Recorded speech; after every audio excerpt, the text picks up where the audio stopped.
मित्रों नमस्कार, जय भारत। आज वास्तुशास्त्र के भाग 3 में हम जानेंगे कि भूखंड के ढलान का शुभाशुभ फल। जिस भूमि में आप भवन बनाने जा रहे हैं और वास्तुशास्त्र में पंच तत्वों का महत्व तथा भूखंड की आकृति के फल। चलिए शुरू करते हैं। वास्तुशास्त्र का ये कोई हमारा बनाया हुआ शास्त्र नहीं है, इसका ऋग्वेद में वर्णन है। इसमें 5 तत्वों को समायोजित कर भवन में रहने वालों को अधिक से अधिक लाभ प्रदान करना, इसका यही मुख्य उद्देश्य है। इन पंच तत्वों में आकाश, अग्नि, वायु, जल तथा पृथ्वी होते हैं। अब भूखंड का ढलान आपका किस ओर है, उसका फल समझिए। यदि आपका भूखंड का ढलान उत्तर की ओर है तो यह बहुत शुभ होता है, इससे धन लाभ होता है। यदि उत्तर की तरफ आपका भूखंड ऊंचा है तो यह अशुभ है, इससे धनहानि होगी। उत्तर पूर्व ईशान कोण की तरफ अगर आपका भूखंड नीचा है तो ज्ञान का लाभ होगा, और इसी दिशा की ओर अगर आपका भूखंड ऊंचा है तो आपको दुख प्राप्त होंगे। अब आता है पूर्व। पूर्व की ओर भूखंड का ढलान बहुत शुभ माना गया है, और पूरब की तरफ अगर भूखंड ऊंचा है तो संतान हानि होती है। दक्षिण पूर्व दिशा में अगर आपका भूखंड नीचा है, ढलानदार है, तो आपको अग्नि से भय प्राप्त होगा। यदि ऊंचा है तो आपको धन लाभ होगा। दक्षिण दिशा की ओर भूखंड सबसे अशुभ, ढलानदार भूखंड सबसे अशुभ माना गया है। यह मृत्युकारक होता है। अगर दक्षिण की तरफ भूखंड ऊंचा है तो यह स्वास्थ्य के लिए शुभ होता है। दक्षिण पश्चिम की ओर अगर आपका भूखंड नीचा है, ढलानदार है, तो धन की हानि होगी। अगर ऊंचा है तो धन धान्य की वृद्धि होगी। इसी प्रकार पश्चिम की ओर अगर आपका भूखंड नीचा है तो आपकी संतान की हानि होगी।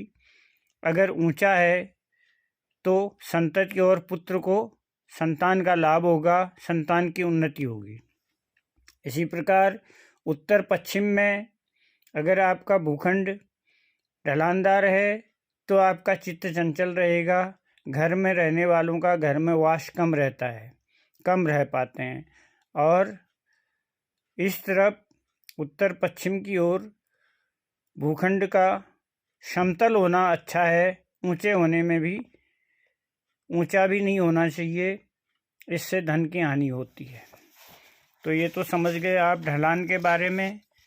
अब आइए शुरू करते हैं भूखंड की आकृतियों के विषय में। भूखंड की अनेक प्रकार की आकृतियाँ होती हैं, लेकिन उसको आप भवन बनाते समय सुधार सकते हैं, जिसको क्रमवार बताया जाएगा। सबसे पहले है वर्गाकार भूखंड, जिसके चारों कोनों में 90 अंश का कोण बने।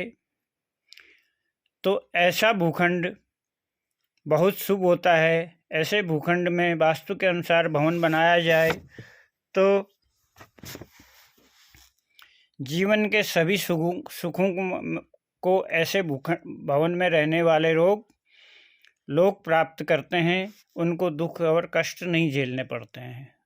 दूसरा प्रकार है आयताकार भूखंड, अर्थात जिसके आमने सामने की भुजाएं बराबर हों, चारों कोने में 90 अंश का कोण बने। ऐसे वास्तुशास्त्र में इस भूखंड को भी बहुत शुभ माना गया है। ऐसे भूखंड में भवन बनाकर रहने वाले लोगों को भी सब प्रकार के सुखों की प्राप्ति होती है।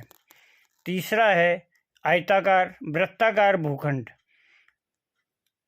एकदम गोल वृत्त की आकृति का भूखंड सर्वश्रेष्ठ माना गया है। इसके असीम लाभ होते हैं। इस ऐसे भूखंड में वास्तु के अनुसार भवन बनाकर रहने वालों को सुख समृद्धि की प्राप्ति होती है और असंभव से असंभव कार्य भी उनके संभव हो जाते हैं। लेकिन ऐसा भूखंड बहुत दुर्लभ है, परंतु आप अपने भूमि में ऐसे भूखंड का निर्माण कर सकते हैं और यह अत्यंत शुभ है, जीवन में सर्व सुख प्रदान करता है। अब आगे के एपिसोड में फिर अन्य प्रकार के भूखंडों के विषय में बताया जाएगा। आशा करता हूँ आप इस वीडियो से लाभान्वित होंगे, अधिक से अधिक शेयर और सब्सक्राइब करेंगे, अपने अमूल्य विचार देंगे। आज के लिए